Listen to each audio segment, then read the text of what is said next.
ఉంది. నేను మా గుంటూరు ప్రాంతంలో మైనారిటీ సోదరులు చాలా ఎక్కువ మంది ఉన్నారు. ఈ మైనారిటీ సోదరులకు ఏదన్నా చేయాలని చెప్పి ఆ మైనారిటీ మినిస్ట్రీకి వెళ్తే PMJVK అని ఒక ప్రధానమంత్రి జన వికాస్ కార్యక్రమం అని ఉంది.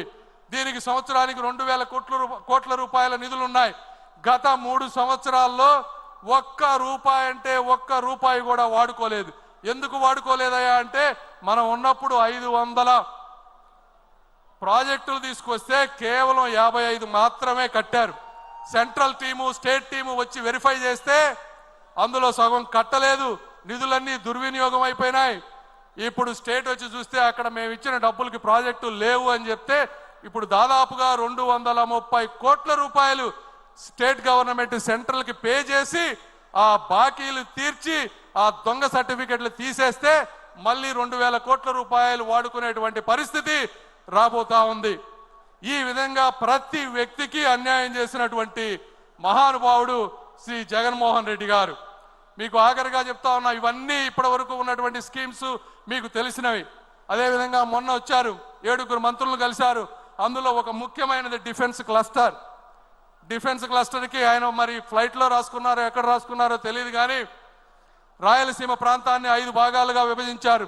ఒక చోట మిసైల్స్ తయారు చేయాలని, ఒక చోట కమర్షియల్ అదేవిధంగా మిలిటరీ ఎయిర్ క్రాఫ్ట్ తయారు చేయాలని, ఒక ప్రాంతాన్ని ఈ మందుగుండ్లన్నీ కూడా స్టోరేజ్ చేసుకునే విధంగా చేయాలని, ఒక ప్రాంతాన్ని డ్రోన్ సిటీగా చేయాలని, ఈ విధంగా ఉన్నటువంటి విశాలమైనటువంటి ప్రాంతాన్ని మా దగ్గర 1000 ఎకరాలు ఉన్నాయి, మీరు రండి మీరు అని చెప్పి రాజ్నాథ్ సింగ్ గారి దగ్గర కూర్చొని రాయలసీమ ప్రాంతాన్ని కూడా నిరక్షరాస్యత లేకుండా చేయాలని ఒక కంకణం పట్టుకున్నారు. అది తెలిసిన వ్యక్తి ఈరోజు కర్ణాటకలో వాళ్ళందరూ భయపడేటువంటి పరిస్థితికి వచ్చారు. ఎందుకంటే మీ అందరికీ సార్ మీరు కూడా ఏమనుకోవద్దు, నేను ఈ వాస్తవం ప్రజలకు తెలియాలని చెప్తా ఉన్నాను. ఢిల్లీలో నేను ఒకసారి ఆఫీస్లో ఒక సెక్రటరీలను అడిగా, మా సార్ గురించి మీరు ఏమనుకుంటారు మా చంద్రబాబు నాయుడు గారి గురించి అని అడిగితే వాళ్ళు ఒకటే చెప్పారు, ఒక ప్రాంతంలో వరదలు ఉన్నాయని లేకుండా చేయాలని ఒక కంకణం పట్టుకున్నారు. అది తెలిసిన వ్యక్తి ఈరోజు కర్ణాటకలో వాళ్ళందరూ భయపడేటువంటి పరిస్థితికి వచ్చారు. ఎందుకంటే మీ అందరికీ సార్ మీరు కూడా ఏమనుకోవద్దు, నేను ఈ వాస్తవం ప్రజలకు తెలియాలని చెప్తా ఉన్నాను. ఢిల్లీలో నేను ఒకసారి ఆఫీస్లో ఒక సెక్రటరీలను అడిగా, మా సార్ గురించి మీరు ఏమనుకుంటారు మా చంద్రబాబు నాయుడు గారి గురించి అని అడిగితే వాళ్ళు ఒకటే చెప్పారు, ఒక ప్రాంతంలో వరదలు ఉన్నాయని కరువు ఉన్నాయని రెండిటికి డబ్బులు తీసుకెళ్ళినటువంటి సమర్థమైనటువంటి వ్యక్తి శ్రీ నారా చంద్రబాబు నాయుడు గారు అని చెప్పారు. అంటే అది బాబు గారికి ఉన్నటువంటి కార్యదక్షత. ఈరోజు పక్క రాష్ట్రం వాళ్ళు భయపడతా ఉన్నారు, చంద్రబాబు నాయుడు గారు ఇక్కడ ఉంటే ఎక్కడ ఇవన్నీ తీసుకువెళ్తారో అని. ఏదేమైనప్పటికీ నేను కూడా మీరు కూడా ఇక్కడ రాయలసీమ ప్రాంత వాసులు చాలామంది ఉన్నారు. కడప ప్రాంతంలో మొదటిసారిగా మహానాడు జరుగుతుంది.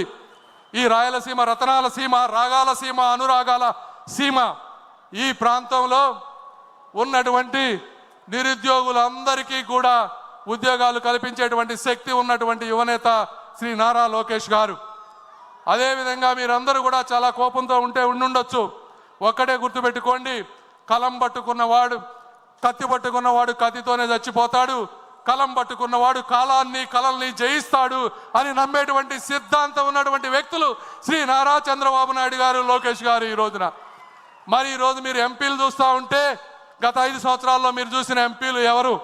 ఒక నందిగం సురేష్ గారు, అదేవిధంగా ఒక అవినాష్ రెడ్డి గారు, ఒక మాధవ్, ఒక మిథున్ రెడ్డి. మరి ఈ రోజు ఉన్నటువంటి ఎంపీలు ఎలా ఉన్నారు మీరే ఆలోచించండి. ఆ రోజు మిథున్ రెడ్డి గారు ఏమన్నారు? ఒక నిండు సభలో అధికార మదంతో, అవినీతి సొమ్ముతో, ఏకవచనంతో